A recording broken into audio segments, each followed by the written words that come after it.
WBPSC miscellaneous 2019 সালে আসা অঙ্কের প্রশ্নগুলির কিছু প্রশ্ন আমরা পার্ট ওয়ানে সলভ করেছি এবং এই পার্ট টুতে আমরা বাকি প্রশ্নগুলিকে সলভ করব। তো এই পার্ট টুতে প্রথম প্রশ্নটি কি আছে?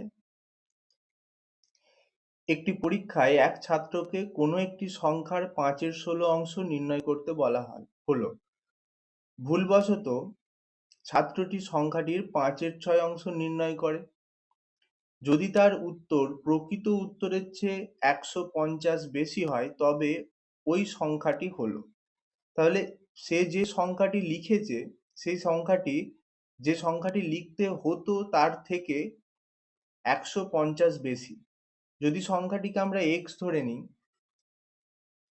তার 5/6 অংশ সে লিখেছে ভুলবশত, তাকে লিখতে কত হতো? 5/16 অংশ লিখতে হতো তাকে। তাহলে তাকে লিখতে হতো x ইন্টু 5/16। সে লিখেছে কত? x into 5/6। তাহলে x ইন্টু 5/6 টা x ইন্টু 5/16 এর থেকে কত বেশি?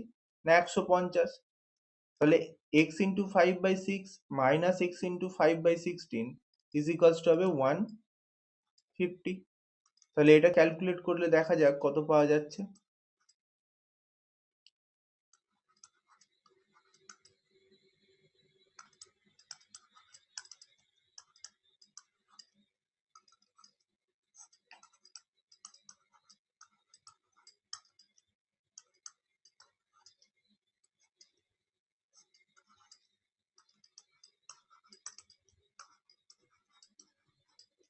তাহলে x ইজ ইকুয়ালস টু কত পাওয়া গেল? 288।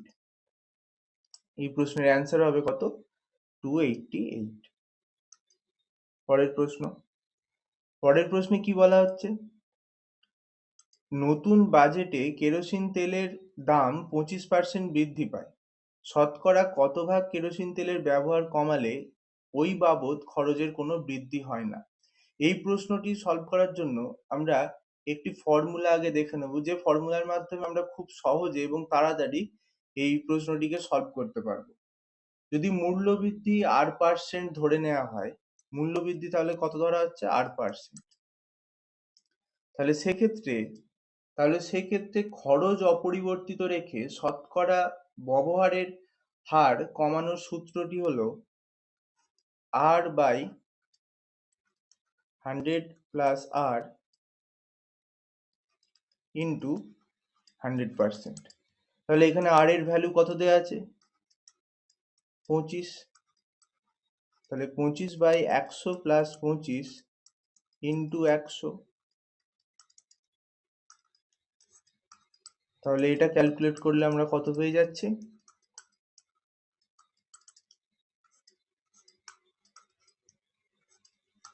20%। তাহলে আমরা কত পাচ্ছি উত্তর? 20%। এই প্রশ্নের অ্যান্সার হবে 20%। পরের প্রশ্নটি দেখা যাক। পরের প্রশ্নে আমাদেরকে x এর মানটি বার করতে বলা হয়েছে, x এর মান বার করতে বলা হয়েছে।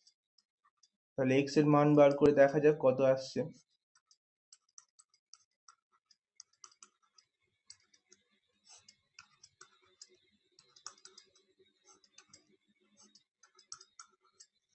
আমরা প্রথমে এই জায়গাটা ক্যালকুলেট করব।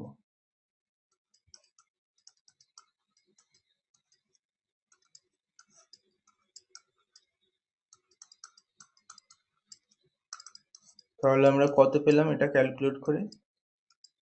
2x by 2 minus x। তাহলে 2x by 2 minus x is equals to কত হবে? 1। কোয়েশ্চেনে বলা আছে সেটাই। তাহলে 2x ইজ ইকুয়ালস টু কত হবে?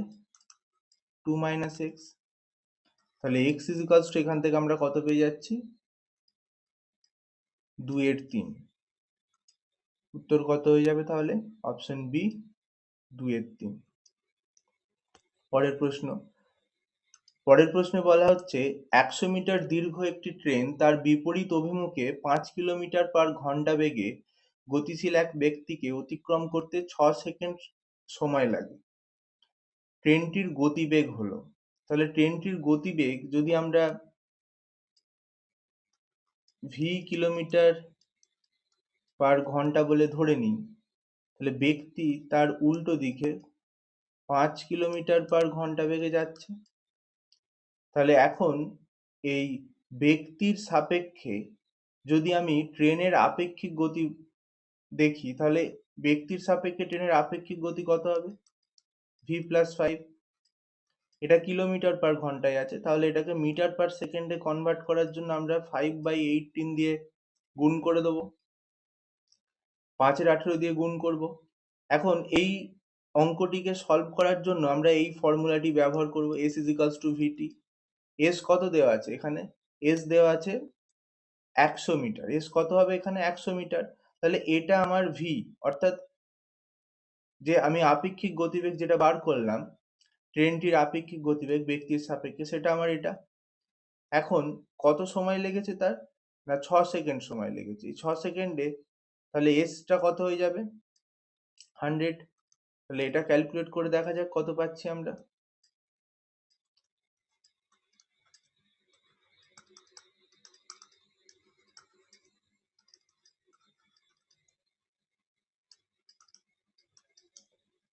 v is equals to কত পেলাম আমরা? 55। অ্যান্সার কত হবে? অপশন ডি, 55 কিলোমিটার পার ঘন্টা। পরের প্রশ্ন, এ এবং বি এর বার্ষিক আয়ের অনুপাত 5:4 এবং তাদের বার্ষিক ব্যয়ের অনুপাত 3:2। যদি বছর শেষে তাদের প্রত্যেকে 1600 টাকা সঞ্চয় করে, তবে এ এর বার্ষিক আয় হলো। তাহলে এ আর বি এদের বার্ষিক আয় কত? 5:4। বার্ষিক ব্যয় কত? 3:2। এখন আমরা যদি দেখি, তাহলে আয় এবং ব্যয়ের মধ্যে ডিফারেন্স কত হচ্ছে? 2 ইউনিটের। দুজনের ক্ষেত্রেই কত কত করে হচ্ছে? 2 ইউনিট। তাহলে 2 ইউনিট করে সে কি করছে? সঞ্চয় করছে। সে সঞ্চয় কত করছে? 1600 টাকা সঞ্চয় করেছে। তাহলে 1 ইউনিট মানে কত হচ্ছে? 800 টাকা। এর বার্ষিক আয় তাহলে কত হবে? এর বার্ষিক আয় কত হবে? 5 ইউনিট। 1 ইউনিট মানে কত? 800। তাহলে 5 ইউনিট মানে হবে 5 into 800। তাহলে কত হবে? 4000। এই প্রশ্নের উত্তর হয়ে যাবে 4000 টাকা। 5 into 800 করে আমরা কত পেলাম? 4000 পেলাম। পরের প্রশ্ন,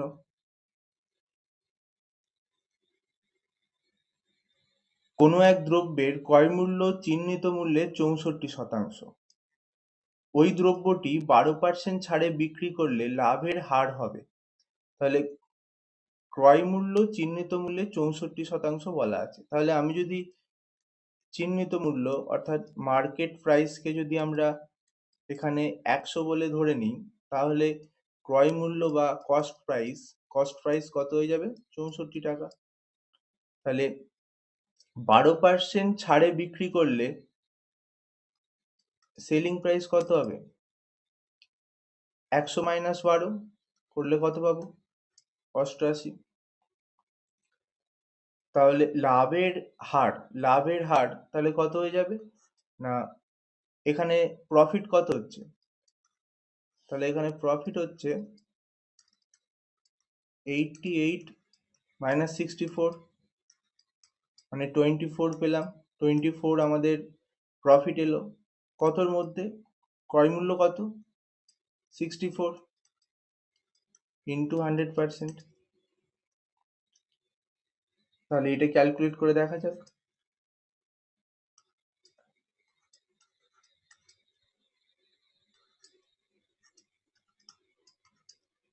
তাহলে উপরে হচ্ছে কত?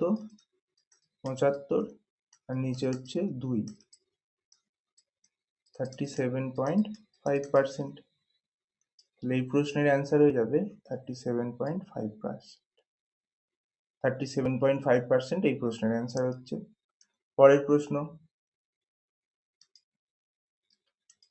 পরের প্রশ্নে কি বলা হচ্ছে? এ এবং বি একত্রে একটি কাজ 30 দিনে করতে পারে।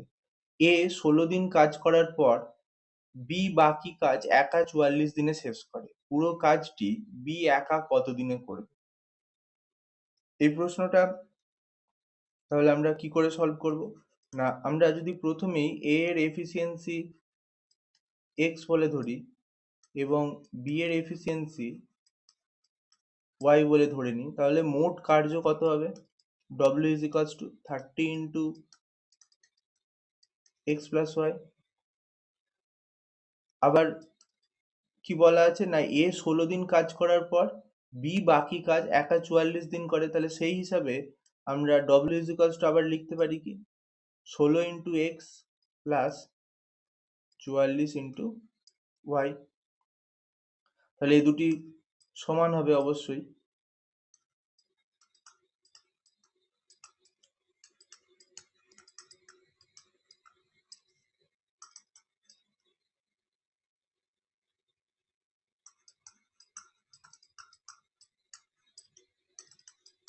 আমরা এখান থেকে কি পেলাম? x is equals to y। তাহলে বি একা কতদিনে কাজটি করতে পারবে সেটা চাওয়া হয়েছে। তাহলে সেটার জন্য আমাকে কি করতে হবে, মানে মোট যে কাজ সেটা কত ধরে নিয়েছিলাম আমরা? W বলে। তাহলে W বাই বি এর এফিসিয়েন্সি কত? y।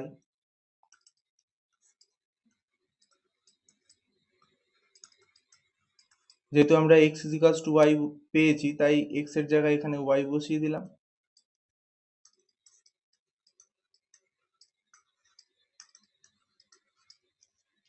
তাহলে এখানে মোট আমরা দেখলাম যে বি একা 60 দিনে কাজটি করতে পারবে। তাহলে এখানে এই প্রশ্নটির অ্যান্সার হয়ে যাবে অপশন সি, 60 দিনে।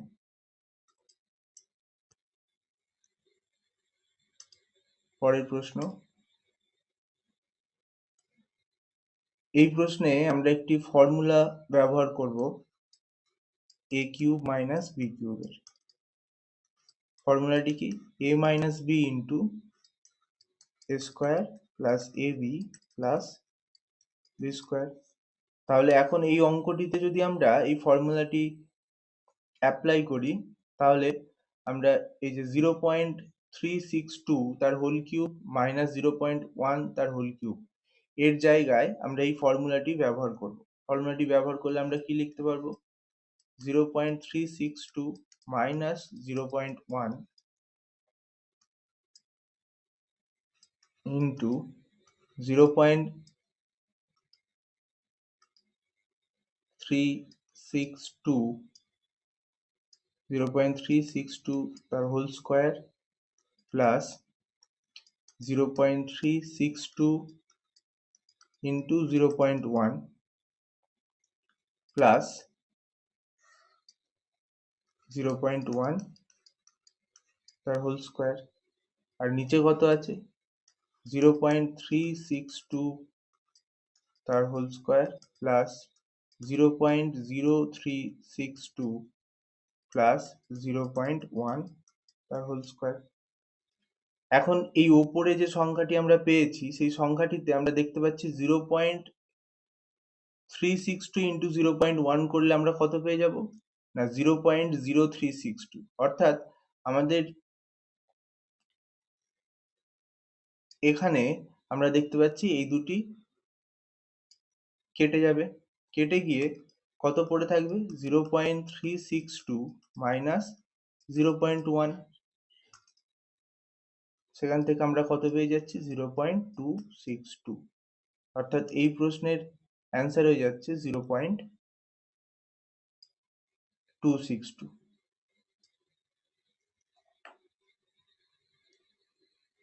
WBPSC মিসলেনিয়াস 2019 সালে আসা অঙ্কের প্রশ্নগুলিকে আমরা পার্ট 1-এ কিছু কোশ্চেন সলভ করেছিলাম এবং বাকি কোশ্চেনগুলিকে এই পার্ট 2-তে সলভ করে আমরা সমস্ত প্রশ্নের, অর্থাৎ 2019 সালে মিসলেনিয়াস এক্সামে আসা অঙ্কের সমস্ত প্রশ্নের সলভ দেখলাম।